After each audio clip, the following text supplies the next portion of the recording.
Hello students, Shrimati मोहित देविता प्रिया girls college Jaswantgarh के इस YouTube channel पर आप सभी का हार्दिक स्वागत है। हम पढ़ रहे हैं कॉर्पोरेट अकाउंटिंग और कॉर्पोरेट अकाउंटिंग में हम पढ़ रहे हैं कंपनियों का एकीकरण, अमेलगमेशन ऑफ कंपनीज।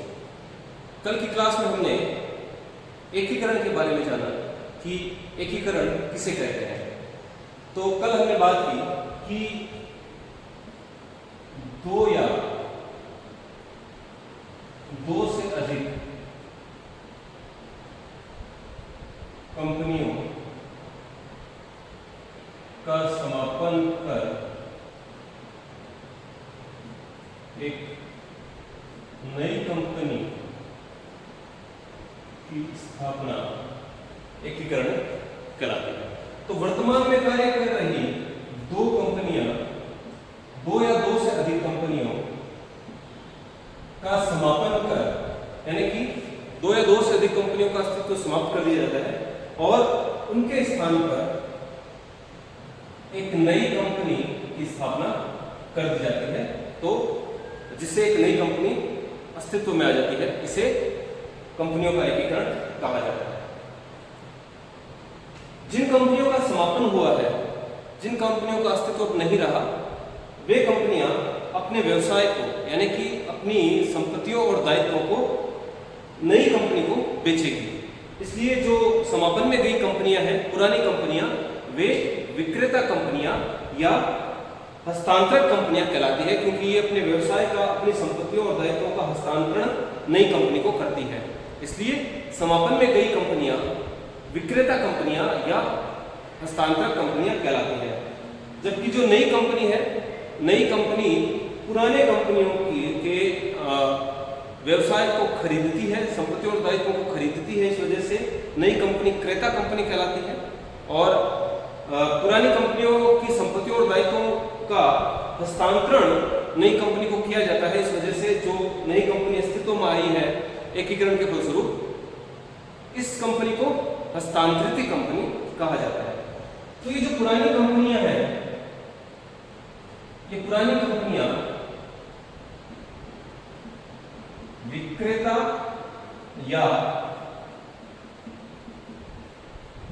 हस्तांतरक कंपनियां कहलाती हैं, क्योंकि ये कंपनियां अपने व्यवसाय को, अपनी संपत्ति और दायित्वों को नई कंपनी को हस्तांतरित करेगी, बेचेगी। इस वजह से विक्रेता या हस्तांतरक कंपनियां कहलाती हैं।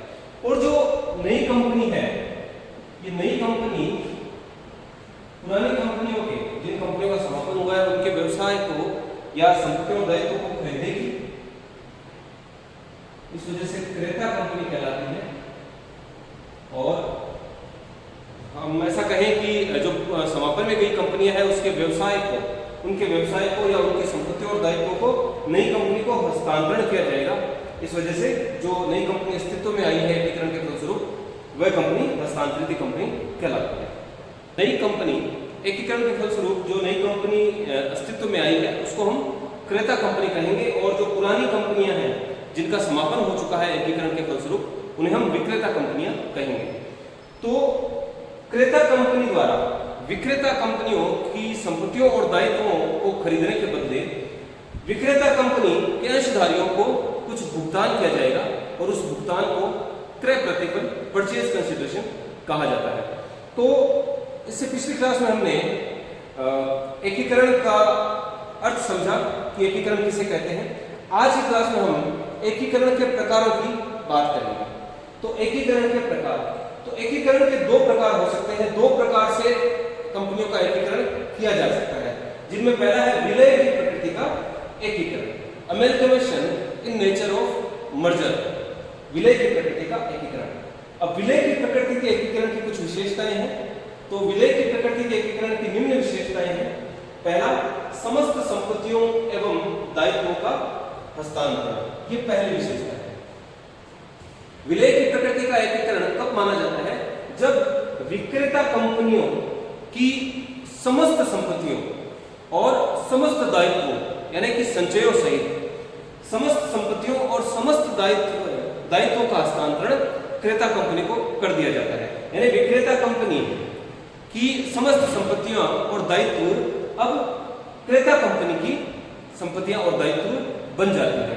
तो ऐसा एकीकरण विलय की प्रकृति का एकीकरण कहलाता है। तो पहली विशेषता है समस्त संपत्तियों एवं दायित्वों का हस्तांतरण। दूसरा है 90% अंशधारियों द्वारा सहमति। ये जो 90% है ये कम से कम 90%। विक्रेता कंपनियों के कम से कम 90% अंशधारी क्रेता कंपनी के यानी नई कंपनी के अंशधारी बनने के लिए सहमत होते हो तो ऐसा एकीकरण विलय की प्रकृति का एकीकरण कहलाता है। इक्विटी अंशों के निर्गमन द्वारा ही प्रतिफल। हमने अभी बात की थी कि जो क्रेता कंपनी है, क्रेता कंपनी विक्रेता कंपनी की संपत्तियों और दायित्वों को खरीदती है और उसके बदले विक्रेता कंपनी के अंशधारियों को कुछ भुगतान करती है, कुछ प्रतिफल चुकाती है। तो ऐसा जो प्रतिफल है, ऐसा प्रतिफल केवल इक्विटी अंशों के निर्गमन द्वारा ही चुकाया जाना चाहिए।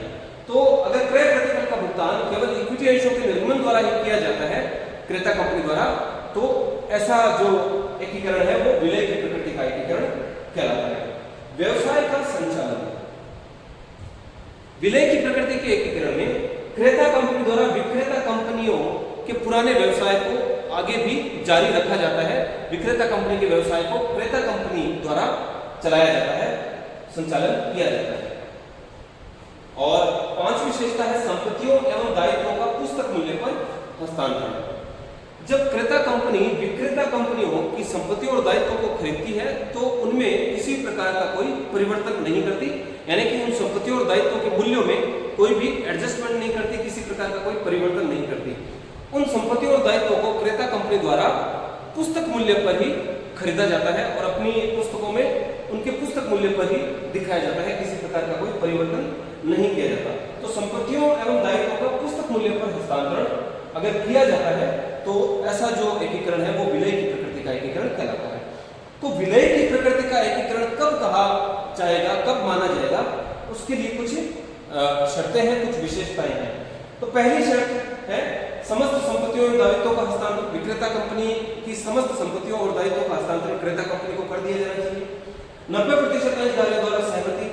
विक्रेता कंपनी के 90% अंशधारी, कम से कम 90% अंशधारी क्रेता कंपनी में अंशधारी बनने को सहमत हो जाए, क्योंकि अभी इन दोनों कंपनियों का समापन हो गया है। हमने उदाहरण लिया है ए लिमिटेड और बी लिमिटेड का। तो अगर इन दोनों कंपनियों का समापन हो गया है तो इन दोनों कंपनियों के कम से कम 90% अंशधारी अब जो क्रेता कंपनी है, जो नई कंपनी है एबी लिमिटेड, उसके अंशधारी बनने को सहमत हो जाए तो ऐसा एकीकरण विलय की प्रकृति का एकीकरण कहलाता है। इक्विटी अंशों के निर्गमन द्वारा ही प्रतिफल।